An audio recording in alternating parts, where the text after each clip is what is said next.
Details একাডেমিতে তোমাদের সবাইকে স্বাগত। মাধ্যমিক ভূগোল সিলেবাসের ফার্স্ট চ্যাপ্টার অর্থাৎ বৈজাত প্রক্রিয়া ও তার দ্বারা সৃষ্ট ভূরূপ, এই চ্যাপ্টার থেকে আজকের আমার 13 নম্বর ক্লাস। আমাদের আগের ক্লাস অর্থাৎ 12 নম্বর ক্লাসে হিমবাহ কি, হিমবাহ কিভাবে উৎপত্তি লাভ করে বা হিমবাহ সৃষ্টির পর্যায়গুলো সম্পর্কে ডিটেলসে আলোচনা করেছিলাম। অর্থাৎ এক কথায় বলতে গেলে আমরা আগের ক্লাসে হিমবাহের বেসিক কনসেপ্ট সম্পর্কে জেনেছিলাম। আজ আমরা এই 13 নম্বর ক্লাসে হিমবাহের শ্রেণীবিভাগ বা হিমবাহের প্রকারভেদগুলো সম্পর্কে ডিটেলসে আলোচনা করব। তোমাদের এখান থেকে একটা প্রশ্ন হতে পারে যে হিমবাহের শ্রেণীবিভাগ করো বা হিমবাহের প্রকারভেদগুলো উল্লেখ করো বা বিভিন্ন প্রকার হিমবাহের সংক্ষিপ্ত বিবরণ দাও। আর কোয়েশ্চেনটা 3 নাম্বারের হতে পারে। হিমবাহকে প্রধানত 3টে প্রধান ভাগে ভাগ করা হয়। নাম্বার 1 পার্বত্য হিমবাহ বা উপত্যকা হিমবাহ বা আলপীয় হিমবাহ। অর্থাৎ এই পার্বত্য হিমবাহকে উপত্যকা হিমবাহ বলা হয় এবং আলপীয় হিমবাহ বলা হয়। এই 3টে নাম ধরেই কিন্তু আমাদের প্রশ্ন আসতে পারে। নাম্বার 2 মহাদেশীয় হিমবাহ আর নাম্বার 3 পাদদেশীয় হিমবাহ। আজ আমরা এই ক্লাসে এই 3 প্রকার হিমবাহকে ডিটেলসে আলোচনা করব। তোমরা ক্লাসটা প্রথম থেকে শেষ পর্যন্ত দেখো, আশা করছি তোমাদের ক্লাসটা খুব উপকারে আসবে। আর যারা আজকের এই ক্লাসটা প্রথম দেখছো তারা অবশ্যই চ্যানেলটাকে সাবস্ক্রাইব করে রাখো, কারণ প্রতি সপ্তাহে একটি করে তোমরা চ্যাপ্টার ওয়াইজ ভূগোলের ডিটেলস ক্লাস পাবে এবং একটি করে প্রতি সপ্তাহে চ্যাপ্টার ওয়াইজ অবজেক্টিভের ক্লাস পাবে এবং তার সঙ্গে সঙ্গে সিলেবাসটা আরেকটু এগিয়ে যাওয়ার পরে তোমাদের চ্যাপ্টার ওয়াইজ মক টেস্ট নেওয়া হবে এবং টোটাল সিলেবাস থেকেও মক টেস্ট নেওয়া হবে। অর্থাৎ তোমাদের পরীক্ষার উপযোগী বিভিন্ন রকমের ক্লাসগুলো এখান থেকে দেওয়া হবে। তোমরা অবশ্যই চ্যানেলটাকে সাবস্ক্রাইব করে রাখো। আর যদি ক্লাসগুলো তোমাদের দরকার বলে মনে হয় অবশ্যই তোমরা তোমাদের বন্ধুদের মধ্যে শেয়ার করে দাও আর পাশে থাকা বেল আইকনে ক্লিক করে অল নোটিফিকেশন অন করে রাখো, যাতে আমি ক্লাস দেওয়ার সঙ্গে সঙ্গে তোমরা ক্লাসগুলো পেয়ে যাও। আর যদি ক্লাসটা তোমাদের সত্যি ভালো লাগে অবশ্যই একটা কিন্তু লাইক করতে ভুলো না। আমরা প্রথমেই জানবো পার্বত্য হিমবাহ বা উপত্যকা হিমবাহ বা আলপীয় হিমবাহ আসলে কি এবং কিভাবে উৎপত্তি লাভ করে। না, ক্রান্তীয় অঞ্চল বা উষ্ণমণ্ডলের উচ্চ পার্বত্য অঞ্চলগুলোতে বা উচ্চ পার্বত্য অঞ্চলের উপত্যকা অঞ্চলগুলোতে দিনের পর দিন তুষারপাত হয়। দিনের পর দিন তুষারপাত হয়ে সেই তুষার কণা প্রথমে সঞ্চিত হয়ে কি হয়, তুষার কণা প্রথমে সঞ্চিত হয়ে তৈরি করে নেভে, সেই নেভে জমাটবদ্ধ হয়ে তৈরি হয় ফার্ন, আর সেই ফার্ন জমাটবদ্ধ হয়ে তৈরি হয় আইস বা বরফ। বিশাল আকার অঞ্চল জুড়ে ওই আইস বা বরফের স্তূপ সঞ্চিত হয়, সেটা আরো জমাটবদ্ধ হয় হয়ে একটা সময় কঠিন বরফ অর্থাৎ হিমবাহ সৃষ্টি করে। আর সেই হিমবাহ কি হয়, অভিকর্ষের টানে এই ভূমির ঢাল বেয়ে ওপর থেকে নিচের দিকে অত্যন্ত ধীর গতিতে নেমে আসে। তোমরা হিমবাহ সৃষ্টির প্রক্রিয়াতে এই বিষয়গুলো জেনেছিলে। শুধুমাত্র এই উচ্চ পার্বত্য অঞ্চলে কিংবা পার্বত্য অঞ্চলের উপত্যকা অঞ্চলে যদি ওই হিমবাহের সৃষ্টি হয় তখন তাকেই বলা হবে পার্বত্য হিমবাহ বা উপত্যকা হিমবাহ বা আলপীয় হিমবাহ। তোমরা মনে রাখবে পৃথিবীর দীর্ঘতম হিমবাহ হলো আলাস্কার হুভার্ট। তোমাদের কিন্তু এটা প্রশ্ন হতে পারে যে পৃথিবীর দীর্ঘতম হিমবাহের নাম কি, না আলাস্কার হুভার্ট। আর ভারতের দীর্ঘতম এবং বৃহত্তম হিমবাহ হলো সিয়াচেন হিমবাহ। এটা 76 কিলোমিটার দীর্ঘ, অর্থাৎ সিয়াচেন হিমবাহের দৈর্ঘ্য 76 কিলোমিটার। তোমরা এটাও কিন্তু মনে রাখবে। এছাড়া জেমু, গঙ্গোত্রী, বল্টারো এই হিমবাহগুলো আমাদের ভারতের মধ্যে অবস্থান করছে। আর এই গঙ্গোত্রী হিমবাহ থেকে আমাদের ভারতের প্রধান নদী, আমাদের ভারতের আদর্শ নদী গঙ্গা নদীর উৎপত্তি হয়েছে। তোমরা এবারে এই পার্বত্য হিমবাহ কি, পার্বত্য হিমবাহের বৈশিষ্ট্যগুলো দেখে নাও। দরকার লাগলে তোমরা নোটস আকারে লিখে নাও। পার্বত্য হিমবাহ বা উপত্যকা হিমবাহের সংজ্ঞা: উচ্চ পার্বত্য অঞ্চলে উপত্যকার মধ্যে দীর্ঘদিন ধরে তুষার জমা হয়ে প্রথমে নেভে, তারপরে ফান এবং সবশেষে বরফে পরিণত হয় এবং ওই বিশালাকার স্তূপাকৃতি বরফ স্তর অভিকর্ষের টানে উপত্যকার ঢাল বেয়ে নিচের দিকে নেমে এলে তখন তাকে পার্বত্য হিমবাহ বা উপত্যকা হিমবাহ বা আলপীয় হিমবাহ বলে। বৈশিষ্ট্যগুলো দেখে নাও।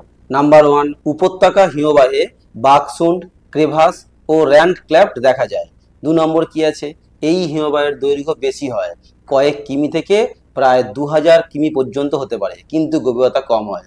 অর্থাৎ উপত্যকা হিমবাহের দৈর্ঘ্য বেশি হলেও গভীরতা খুবই কম হয়। 3 নম্বর বৈশিষ্ট্য কি আছে, হিমবাহের শেষ প্রান্ত বরফ গলে গিয়ে নদীর উৎপত্তি ঘটে, অর্থাৎ এই হিমবাহের শেষ প্রান্তে বরফ গলে নদীর উৎপত্তি ঘটে। এই 3টি বৈশিষ্ট্য তোমরা খুব ভালো করে মনে রাখবে। নেক্সট, অবস্থান কি বলা হয়েছে, উচ্চ পার্বত্য অঞ্চলে যেমন হিমালয়, রকি, আন্দিজ, এই সব পার্বত্য অঞ্চলে উপত্যকা হিমবাহ দেখা যায়। আর আমি তোমাদের আগেই বলে দিয়েছিলাম যে ক্রান্তীয় অঞ্চল বা উষ্ণ মণ্ডলের পার্বত্য অঞ্চলে এই উপত্যকা হিমবাহ দেখা যায়।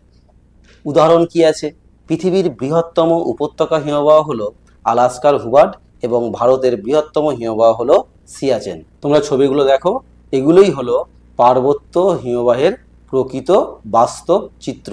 এবারে আমরা জানবো পাদদেশীয় হিমবাহ বা পর্বতের পাদদেশীয় হিমবাহ। উচ্চ অক্ষাংশে বা শীতল জলবায়ুযুক্ত অঞ্চলে পর্বতের পাদদেশে সেখানে তাপমাত্রা হিমাঙ্কের নিচে নেমে যায়, আর তাপমাত্রা হিমাঙ্কের নিচে নেমে যাওয়ার ফলে হিমবাহটা কি হয়, পার্বত্য অঞ্চল তো থাকেই, তার সঙ্গে সঙ্গে পার্বত্য অঞ্চল থেকে হিমবাহটা পর্বতের পাদদেশে নেমে আসে। আর এই পাদদেশ অঞ্চলে যখন নেমে আসে তখন সেই হিমবাহটাকে বলা হবে পর্বতের পাদদেশীয় হিমবাহ বা পাদদেশীয় হিমবাহ। তোমরা একটু বিষয়টাকে একটু অন্যভাবে দেখো। মনে করো এটা ক্রান্তীয় অঞ্চল বা উষ্ণমণ্ডল, মানে আমরা যে অঞ্চলে বাস করি, আমাদের এখানে একটা পার্বত্য অঞ্চল আছে, তাহলে এই পার্বত্য অঞ্চলের হিমবাহটা কি হবে না, এই হিমবাহটা উচ্চ পার্বত্য অঞ্চলেই অবস্থান করবে, যেটা আমরা একটু আগে পার্বত্য হিমবাহ দেখলাম। সেই পার্বত্য হিমবাহটা কি হবে না, উচ্চ পার্বত্য অঞ্চলের মধ্যেই কিন্তু অবস্থান করবে, যেখানে তাপমাত্রা হিমাঙ্কের নিচে থাকছে। কিন্তু যত আমরা পর্বতের নিচে নামবো তত কি হবে, অর্থাৎ পর্বতের পাদদেশে কি হবে না, তাপমাত্রা বেড়ে যাবে, আর তাপমাত্রা বেড়ে যাওয়ার সঙ্গে সঙ্গে সেই হিমবাহটা গলে জল হয়ে যাবে, যার ফলে আমাদের এই ক্রান্তীয় অঞ্চলে বা উষ্ণমণ্ডলে যে পার্বত্য অঞ্চলগুলো আছে, এই পার্বত্য অঞ্চলে কেবলমাত্র পার্বত্য হিমবাহ দেখতে পাওয়া যাবে। এখানে কিন্তু পাদদেশীয় হিমবাহ দেখতে পাওয়া যাবে না। এই অর্থে আমাদের ভারতে কিন্তু পাদদেশীয় হিমবাহ দেখতে পাওয়া যাবে না। তার কারণটা কি হলো না, আমাদের পর্বতের পাদদেশে তাপমাত্রা অনেক বেশি থাকে, কিন্তু উচ্চ অক্ষাংশে কি হয় বা শীত জলবায়ুযুক্ত অঞ্চলে কি হয় না, সেখানে পর্বতের পাদদেশেও কিন্তু তাপমাত্রা হিমাঙ্কের নিচে থাকে, যার ফলে সেখানের আর ওই বরফগুলো গলে না, সেই বরফগুলো জমে হিমবাহ রূপে অবস্থান করে। অর্থাৎ এই পার্বত্য অঞ্চলের এই পাদদেশ অঞ্চলে যে হিমবাহ অবস্থান করে তাকেই বলা হবে পাদদেশীয় হিমবাহ। অত্যন্ত সহজ কিন্তু কনসেপ্ট, তোমরা একটু বিষয়টাকে বুঝে নিও। যদি আমরা এখানে দেখি তাহলে কি হবে না, এই পার্বত্য অঞ্চল তো থাকছেই, এখানেও তো হিমবাহ থাকছেই, তার সঙ্গে সঙ্গে এই পর্বতের পাদদেশ অঞ্চলেও কিন্তু হিমবাহ অবস্থান করবে তাপমাত্রা হিমাঙ্কের নিচে থাকার জন্য।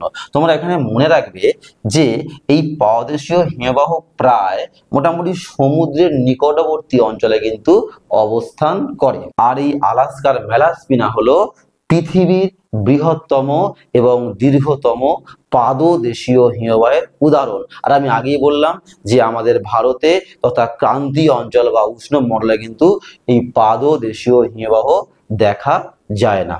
পাদদেশীয় হিমবাহের সংজ্ঞাটা তোমরা লিখে নাও।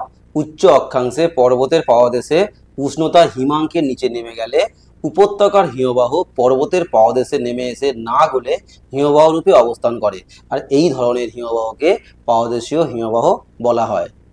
অবস্থান দেখো, উচ্চ অক্ষাংশ যুক্ত অঞ্চল অর্থাৎ আলাস্কা, গ্রিনল্যান্ড, আন্টার্কটিকা প্রভৃতি অতি শীতল অঞ্চলে এই পাদদেশীয় হিমবাহ দেখা যায়। বৈশিষ্ট্য কি আছে, 1 নম্বর, এই হিমবাহের অগ্রভাগকে লোব বলে। 2 নম্বর কি আছে, এই হিমবাহ দেখতে অনেকটা নদীর বদ্বীপের মতো হয়। উদাহরণ দেখো, আলাস্কার ম্যালাস্পিনা হলো পৃথিবীর বৃহত্তম পাদদেশীয় হিমবাহ। তোমরা ছবিটা ভালো করে লক্ষ্য করো, এটাই হলো পাদদেশীয় হিমবাহ। এবারে আমরা জানবো মহাদেশীয় হিমবাহ। টোটাল মহাদেশটা, পুরো মহাদেশটা যদি হিমবাহ দ্বারা আবৃত হয়, হিমবাহ দ্বারা পরিবেষ্টিত হয়, তখন সেই হিমবাহকে বলা হবে মহাদেশীয় হিমবাহ। উচ্চ অক্ষাংশ বা 2 মেরু অঞ্চলে সারা বছর তাপমাত্রা হিমাঙ্কের নিচে থাকে, যার ফলে 2 মেরু অঞ্চলে সারা বছর হিমবাহ গোটা মহাদেশকে আবৃত করে রাখে, সেই হিমবাহকেই আমরা বলবো মহাদেশীয় হিমবাহ। বিশেষ করে আমাদের দক্ষিণ গোলার্ধে অবস্থিত আন্টার্কটিকা মহাদেশ, এই আন্টার্কটিকা মহাদেশটা সারা বছরই কিন্তু হিমবাহ দ্বারা আবৃত থাকে। সেই কারণে এই আন্টার্কটিকা মহাদেশকে কিন্তু বলা হয় সাদা বা হোয়াইট কন্টিনেন্ট বা সাদা মহাদেশ। এবার দেখো, এই একটা মহাদেশ, এই মহাদেশটা মনে করো এটা একটা মহাদেশ, এই মহাদেশের টোটালটাই দেখো কি না হিমবাহ দ্বারা আবৃত।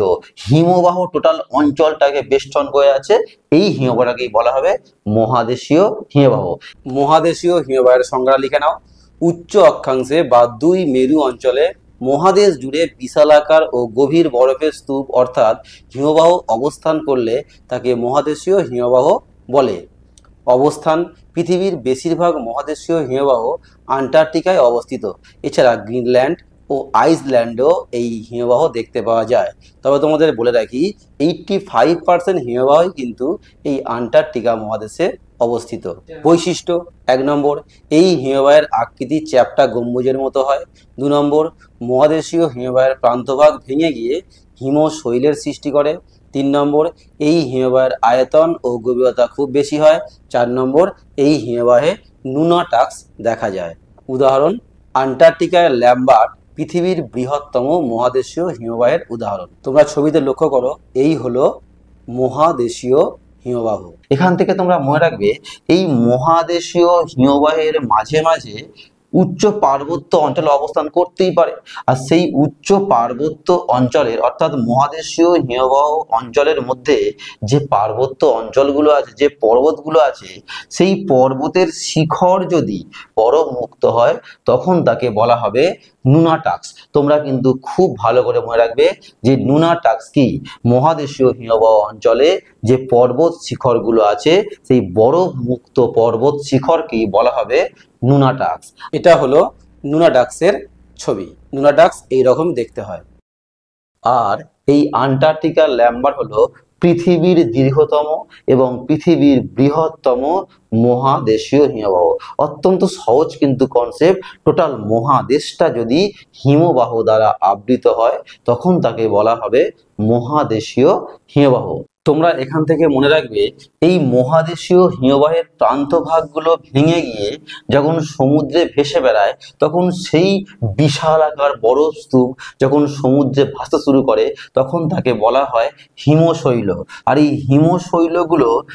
হিমশৈলগুলোর 9 ভাগ থাকে জলের তলায় আর মাত্র 1 ভাগ থাকে জলের ওপরে। হিমশৈলগুলো বাস্তবে ঠিক এই রকম দেখতে হয়, সমুদ্রে এরা ভেসে বেড়ায়। আর এই কারণেই তোমরা নিশ্চয়ই জানো যে আমাদের পৃথিবীর বৃহত্তম জাহাজ, পৃথিবীর দীর্ঘতম জাহাজ টাইটানিক জাহাজ এইরকম একটা হিমশৈলে আঘাত খেয়ে আটলান্টিক মহাসাগরে প্রথম যাত্রাতেই ধ্বংস হয়ে গিয়েছিল। শেষ পর্যন্ত ক্লাসটা দেখার জন্য ধন্যবাদ রইল। আর আজকের ক্লাসটা আমি এখানেই শেষ করলাম। তোমাদের সঙ্গে দেখা হবে নেক্সট ক্লাসে।